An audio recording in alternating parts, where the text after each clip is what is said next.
पाकिस्तान के सियासी मंजरनामे में गुज़श्ता 48 घंटों से जो भूचाल आया हुआ था, वो अब काफ़ी हद तक सबसाइड कर रहा है। पीटीआई के कारकुनान ने जो तोड़-फोड़ करनी थी, जो लूट-मार करनी थी, जो दंगा-फ़साद करना था, वो काफ़ी हद तक करके, तबाही-बर्बादी के जो सामान हैं, वो करके उसके बाद अब बहुत सारे जो हैं, उनमें से अरेस्ट हो चुके हैं। पीटीआई की लीडरशिप में से बहुत सारे लोग अरेस्टेड हैं और जहाँ तक बाकी दूसरी सूरत हाल है, वो काफ़ी हद तक अब काम डाउन हो रही है। लाहौर और इस्लामाबाद और कराची में कारोबारी जो सरगर्मियाँ हैं, वो शुरू हुई हुई हैं। लेकिन इंटरेस्टिंग बात यह है कि गुज़श्ता 48 घंटों में जो कुछ हुआ है वो पाकिस्तान की हिस्ट्री के अंदर इससे पहले भी हो चुका हुआ है। लेकिन पहली बार ऐसा हुआ कि बड़ी सियासी जमात के रहनुमाओं ने, बड़ी सियासी जमात के जो लीडरान हैं, उन्होंने अपने कारकुनों के ज़रिए दंगा-फ़साद करवाया, लूट-मार करवाई और इस चीज़ को फ़ैसिलिटेट किया, जिसके शवाहिद आहिस्ता-आहिस्ता जो हैं वो अवाम के सामने आ रहे हैं, सोशल मीडिया प्लेटफ़ॉर्म्स पे शेयर की जा रही हैं ऑडियो क्लिप्स और सारा कुछ, उस पे बात करते हैं। साबिक वज़ीर-ए-आज़म इमरान खान ट्यूज़डे को यानी कि मंगल को इस्लामाबाद हाई कोर्ट अपने रूटीन की हाज़िरी के लिए आए हुए थे। उस वक़्त उनको अरेस्ट किया गया। नेशनल अकाउंटेबिलिटी ब्यूरो, जो इदारा इमरान खान ने रूथलेसली और मर्सीलेसली अपने ऑपोजिशन के जो मुखालिफिन हैं उनके खिलाफ इस्तेमाल किया, उसी इदारे ने एक केस के अंदर उनको अरेस्ट किया है। ये वही नैब है जिनके सर तापा जो प्यार मोहब्बत करने वाले जस्टिस जावेद इकबाल, बदनाम ज़माना जो जस्टिस जावेद इकबाल हैं, उनको इस्तेमाल करके शाहिद खाकान अब्बासी, नवाज शरीफ, मरीम नवाज, आसिफ अली जरदारी और बहुत सारे दूसरे लीडरान को महीनों बल्कि सालों जेल में रखा गया। उसी नैब ने इवेंचुअली जो गड्ढा इमरान खान साहब ने उस नैब के सूरत में खोदा था, उसमें इमरान खान साहब खुद गिरे हुए हैं और उनको समझ नहीं आ रही कि वो कैसे वापस आएंगे। जहां तक ताल्लुक है बाकी सारी चीज़ों का, इसमें बहुत सारी ऐसी चीज़ें हैं जिनके ऊपर बात की जा सकती है, लेकिन मैं उसको स्टेप बाय स्टेप करना चाहूँगा। सबसे ज़्यादा इंपॉर्टेंट चीज़ जो मेरे नज़दीक है वो ये है कि जिसके ऊपर जो कॉमेंट्री हो रही है, जो सीक्वेंसिंग अगर हम करें, जैसे ये वाकया हुआ ट्यूसडे के इमरान खान साहब का अरेस्ट हुआ, तो हमारे जो नए-नए पंडित बने हैं, नए-नए जो तज्ज़ियाकार हैं, जिन्होंने पिछले 2-3 सालों में, 4 सालों में लिखना शुरू किया है या उनको ट्विटर पे लिखना आया है या उन्होंने किसी अखबार या चीथड़े में कोई कॉलम लिखना शुरू किया है, तो वो ऐसे एक डूम्सडे का सिनेरियो पोर्ट्रे किया जा रहा था कि जैसे पता नहीं क्या हो गया है, कोई क़यामत टूट पड़ी है और अब बस दुनिया का एंड हो गया है और लोग फ्रेंटिकली जो हैं वो मैसेज कर रहे हैं कि इमरान खान कत्ल होने वाला है, क्या मर गया है, क्या जिंदा रहेगा, क्यों उठाया गया है उसको, और अब बस दुनिया नहीं बचेगी, अब बस कोई नहीं बचेगा, इनकलाब आ गया है और अब इनकलाब के वो पुश्तों के कुश्ते उखाड़े जाएंगे कि आपकी सोच है। और एक लफ्ज़ जो बहुत फ्रीक्वेंटली इस्तेमाल करते हुआ, बहुत सारे सीनियर लोगों ने भी इस्तेमाल किया, वो था अनप्रेसिडेंटेड, यानी कि माइंड ब्लोइंग अनप्रेसिडेंटेड किस्म के सीन्स देखने में आ रहे हैं। लेकिन वो क्या कहते हैं ना, एक बड़ी इंटरेस्टिंग चीज़ है कि ये जो अनप्रेसिडेंटेड की हिस्ट्री है, ये वो लोग हैं जिनकी अनप्रेसिडेंटेड हिस्ट्री ट्विटर की इजाद के बाद से है। यानी उनके नज़दीक जो सोशल मीडिया की इजाद के पहले जो तारीख है वो एग्जिस्ट नहीं करती। उनकी ना तो इतनी उनको तौफीक होती है कि वो इंटरनेट पे जाके चेक करें कि पाकिस्तान की हिस्ट्री में इस तरह के वाक़यात और भी बहुत सारे हो सके हैं। Anti military, anti establishment movements Pakistan में चल चुकी हैं, सहाफ़ियों की मूवमेंट चल चुकी हैं, एमआरडी मूवमेंट की अगर हम मिसाल देना चाहें, जैसे वो मूवमेंट थी और बहुत सारी मूवमेंट थी जिनमें ना सिर्फ सिविलियन क़यादत बल्कि फ़ौज के ऊपर भी हुआ। बांग्लादेश में पूरी एक हिस्ट्री जो है वो फ़ौज के खिलाफ रेजिस्टेंस की है, जो फिर इवेंचुअली आर्म्ड रेजिस्टेंस बनी। तो यानी अनप्रेसिडेंटेड की बातें करनी, यानी ऐसी बिचगाना किस्म की चवल मारी जा रही है जिसको बगैर किसी चेक और बैलेंस के जो है ना वो लोग फिर आगे बढ़ा भी रहे हैं। अफसोस इस बात का होता है कि लोग, समझदार लोग, यानी कि जर्नलिस्ट हैं, राइटर्स हैं, कॉलमिस्ट हैं, वो बगैर सोचे समझे जो है ना वो अल्फाज का इस्तेमाल करते हैं, जैसे वो अल्फाज जो हैं वो, यानी उनसे शायद वेटेज बढ़ जाएगा, जो उनकी मुशगाफियां हैं या जो उनके एनालिसिस है उसके अंदर वो वजन डाल दिया जाएगा। इस पे बड़ा मजे का एक कमेंट जो मैंने पढ़ा, हुसैन हक्कानी साहब जो हैं पाकिस्तान के अमेरिका में सफ़ीर साबिक जो रह चुके हुए हैं, जो इमरान खान के नज़दीक हर उस साजिश का अंदर कहीं ना कहीं हुसैन हक्कानी का एलिमेंट होता है जो हो रही होती है। उन्होंने लिखा कि मैनी यंग पाकिस्तानी कमेंटेटर्स, यानी बहुत सारे पाकिस्तानी जो तज्जियाकार हैं, जो कमेंट करने वाले हैं, वो बहुत सारी चीज़ों को अनप्रेसिडेंटेड करके डिस्क्राइब करते हैं, बयान करते हैं, जैसे कि वो यानी कहते हैं कि ऐसा पाकिस्तान में पहले कभी नहीं हुआ, क्योंकि उनको या तो पता नहीं होता या वो पाकिस्तान की हिस्ट्री जो है उसको रिकॉल नहीं कर सकते, समझ नहीं सकते। उन्होंने आगे यानी कि तंज़िया अंदाज में लिखा कि the world and Pakistan did not begin with social media. दुनिया और पाकिस्तान का आगाज जो है वो सोशल मीडिया से नहीं हुआ, उससे पहले पाकिस्तान एग्जिस्ट करता था और पाकिस्तान की पूरी एक हिस्ट्री है स्ट्रगल की और anti establishment, anti military struggle की है, जिसके अंदर बहुत सारा जो है वो काम हुआ हुआ है। दूसरे नंबर पे जो जो जो मुझे लगा बहुत ज्यादा जो प्रॉब्लम था वो ये था कि यानी कि एक होता है कि मसलन इवेंट्स हो रहे हैं, ऑफ कोर्स ट्रैफिक जैम्स हो रहे हैं, उनको बहुत ज़्यादा एग्जैजरेशन के साथ बयान करना, जिससे खामखा में एक एनार्की और खामखा में एक जो क्या कहते हैं ना वो तबाही और बर्बादी का मंजर खींचा जा सकता है। अब अगर पाकिस्तान में धरने हमने भी कवर किए हुए हैं, मसलन टीएलपी के 2 धरने हुए हैं जिनको हमने देखा हुआ है, या उसके अलावा बहुत सारे और। अब उस लेवल को अगर मैंने देखा जाए और उस लेवल को सोचा जाए तो उसके हिसाब से तो कुछ भी नहीं था। यानी लाहौर में 3-4 मकामात पर, बल्कि एक मकाम पर जो है वह फोकस था बलवाइयों का।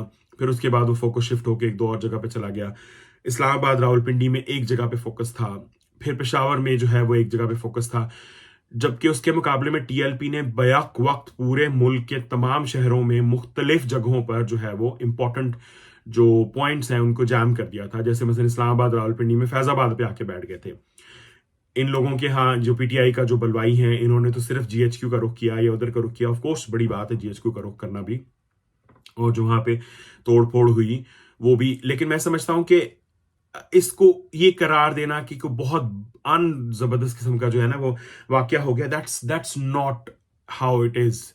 और फिर जो उसके बाद जो जो हमारे सामने मनाजिर सामने आए, वो भी एक बड़ी इंटरेस्टिंग किस्म की एक सीनरी प्रोजेक्ट करते हैं कि ये वो लोग हैं जिनको हमारी स्टैब्लिशमेंट ने हमारे टैक्स के पैसे से खून पिला पिला के बड़ा किया, जवान किया। इनमें से बहुत सारे लोग जो सोशल मीडिया पे आके गाली देते हैं, या जो सोशल मीडिया पे बलवाइयों के सामने थे, जो उनको आवाज़ें दे रहे हैं, जो उनको उकसा रहे हैं, उनको प्रमोट कर रहे हैं, जिनमें यूट्यूबर इमरान रियाज भी शामिल हैं, उनका स्टाफ शामिल है, दूसरे यूट्यूबर्स हैं, लंदन में बैठा हुआ एक यूट्यूबर है, और फिर उसके अलावा जो सियासी रहनुमा है, ये सारे के सारे मुसल्लह अफवाज के, आईएसआई के, ब्रिगेडियर आदिल के, जनरल फैज के, जनरल आसिफ गफूर के, जनरल कमर जावेद बाजवा के लगाए हुए पौधे हैं, जिनको एक जनरेशन ने सींचा है। ये जनरल हमीद गुल से जो बेसिकली कार्रवाई शुरू हुई थी, उसके बाद का एक पूरा मोमेंटम है जो बिल्ड होके यहाँ तक आया है। और इसमें जनरल जहीरुल इस्लाम, जनरल शुजा पाशा, इन सब की काविशें, मेहनतें, इन सब की जो शामिल हैं, अभी भी एक बड़ी तादाद में रिटायर्ड फौजी अफसरान की, जिनमें फौज, नेवी, एयरफोर्स के अफसरान हैं, जो एड एंड अबेट कर रहे हैं सारी मूवमेंट को, उनको डायरेक्शंस दे रहे हैं। फोन कॉल्स अब तो सामने आ चुकी हैं और मजीद आएंगी, जिनके जरिए बाकायदा स्ट्रेटेजिक पॉइंट्स के बारे में बात की जा रही है कि फलां जगह पे। और आप देखें कि जो जगह जिनके ऊपर हमले हो रहे हैं वो कौन सी जगह हैं?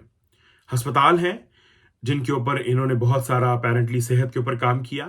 तो अस्पतालों पे अटैक की क्या तुक बनती है? इसका तुक यही बनती है कि आप कोई एविडेंस या कोई चीज ऐसी है जिसको आप हटाना चाहते हैं।